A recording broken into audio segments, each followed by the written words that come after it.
Assalamualaikum warahmatullahi wabarakatuh. Perkenalkan, nama saya Muhammad Rahmat Agus, Prodi Ilmu Pemerintahan dengan NIM 091058031945. Jadi baik, kali ini saya akan menjelaskan tentang konsep kekuasaan dan kewenangan. Yang kedua yaitu lembaga-lembaga tinggi negara, dan yang terakhir yaitu perbedaan sistem pemerintahan presidensial dan parlementer. Konsep kekuasaan dan kewenangan. Kekuasaan adalah kemampuan untuk mempengaruhi pihak lain menurut kehendak yang ada pada pemegang kekuasaan tersebut. Robert Mativer mengatakan bahwa kekuasaan adalah kemampuan untuk mengendalikan tingkah laku orang lain, baik secara langsung dengan jalan memberi perintah, dengan tidak langsung dengan jalan menggunakan semua alat dan cara yang tersedia. Kekuasaan biasanya berbentuk hubungan, ada yang memerintah dan ada yang diperintah. Sedangkan kewenangan atau authority adalah hak untuk melakukan sesuatu atau memerintah orang lain untuk melakukan atau tidak melakukan sesuatu agar tercapai tujuan tertentu. Kewenangan biasanya dihubungkan dengan kekuasaan. Penggunaan kewenangan secara bijaksana merupakan faktor kritis bagi efektivitas organisasi.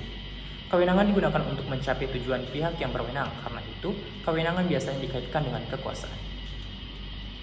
Kemudian yang kedua yaitu lembaga-lembaga tinggi negara, yaitu Majelis Permusyawaratan Rakyat Republik Indonesia (MPR), Dewan Perwakilan Rakyat Republik Indonesia (DPR), Dewan Perwakilan Daerah Republik Indonesia (DPD), Lembaga Kepresidenan Presiden dan Wakil Presiden Republik Indonesia, Mahkamah Agung Republik Indonesia (MA), Mahkamah Konstitusi Republik Indonesia (MK), Badan Pemeriksa Keuangan Republik Indonesia, Komisi Yudisial Republik Indonesia. Kemudian yaitu perbedaan sistem pemerintahan presidensial dan parlementer.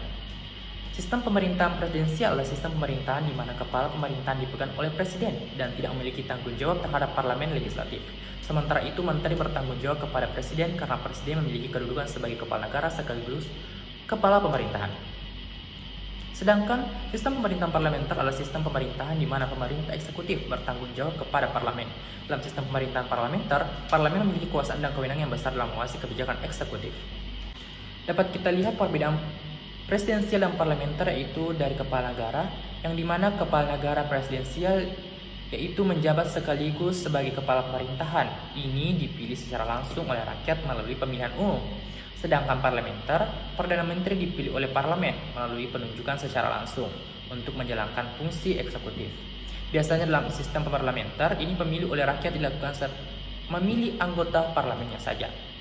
Kemudian masa jabatan kepala negara dan pemerintahan sistem pemerintahan presidensial sudah ditetapkan dan memiliki undang-undang yang jelas.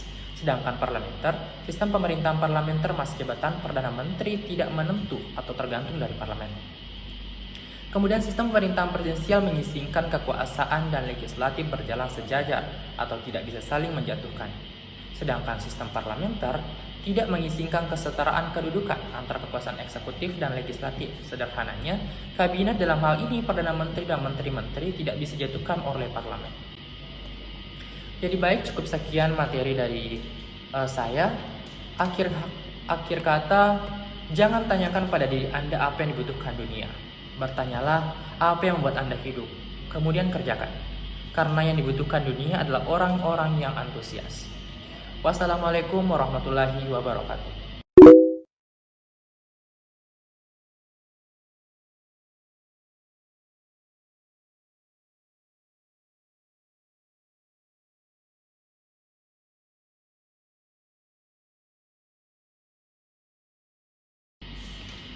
Yang kedua yaitu sistem pemerintahan masa Orde Baru.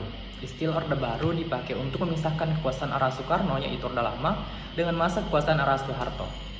Era Orde Baru juga digunakan untuk menandai setelah masa baru setelah ditumpasnya pemberontakan PKI pada tahun 1965. Pada masa Orde Baru, awalnya demokrasi di Indonesia mengalami kemajuan. Namun dalam perkembangan kehidupan demokrasi era Orde Baru tidak jauh berbeda dengan demokrasi terpimpin. Sistem pemerintahan presidensial juga terlihat ditonjolkan. Kemudian Soeharto menetapkan demokrasi Pancasila sebagai sistem pemerintahan Indonesia. Kemudian yang terakhir yaitu sistem pemerintahan masa reformasi. Era reformasi dimulai dari tumbangnya kekuasaan Soeharto pada tahun 1998 hingga sekarang.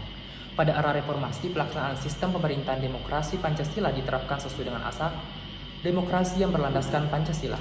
Pada era ini, pemerintah memberikan ruang gerak kepada partai politik dan DPR, turut serta mengawasi pemerintahan secara kritis.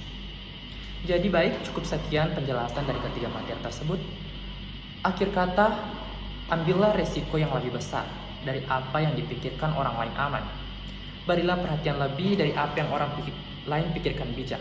Bermimpilah lebih dari apa yang orang lain pikir masuk akal. Wassalamualaikum warahmatullahi wabarakatuh.